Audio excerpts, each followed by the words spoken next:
Hello everyone. So आपली word प्रॉब्लेमची series चालू आहे. त्यामध्ये 2-3 क्वेश्चन्स झालेले आहे.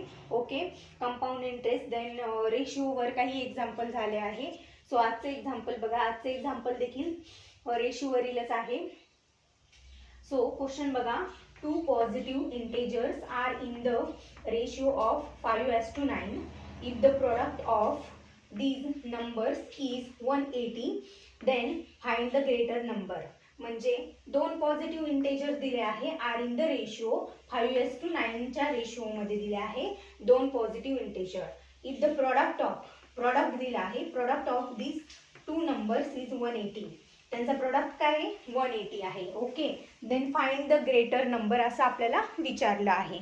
ओके, सो कशा पद्धतीने सॉल्व्ह करायचा हा क्वेश्चन बघा एकदा. So the positive number, first number is 5x and second number is 9x. Okay, 9x मानू आपण त्याला. ओके, आणि प्रॉडक्ट दोघांचा 5x into 9x which is equals to 180 दिला आहे. 180 दिला आहे. ओके, सो 9 एक 9, 9 दुने 18. ओके, हे 5x स्क्वेअर झालं which is equals to 20. Then 5 एक 5, 5 चौक 20.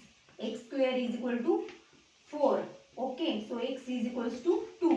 नेहमी पॉझिटिव्ह व्हॅल्यू घेणे. So x is equals to काय आलं? 2 आलं. तर त्यांनी आपल्याला ग्रेटर नंबर विचारला आहे. ग्रेटर यामध्ये कोणता दिसतो? हा स्मॉलर आहे 5x. देन ग्रेटर काय आहे? 9x. Okay, so 9x is equals to 9 into 2 which is equals to 18. Okay, 9 दुने 18. ओके, सिम्पली त्यांनी काय दिले होतं? दोन इंटेजर्स दिले होते रेशिओ मध्ये 5x आणि 9x च्या फॉर्मॅट मध्ये. ओके, आणि त्यांचा प्रोडक्ट किती दिला होता? 180 दिला होता. सो आपण कसं राईट डाऊन केलं? 5x into 9x is equals to 180 असं इक्वेशन तयार झालं. ओके, सो क्रॉस मल्टिप्लिकेशन केलं, डिव्हायडेशन केलं, x is equals to 2 आलं. ओके, सो 9x बिगर व्हॅल्यू विचारली होती त्यांनी, ग्रेटर नंबर विचारला होता. So 9x is equals to किती आलं? 18 आलं. ओके,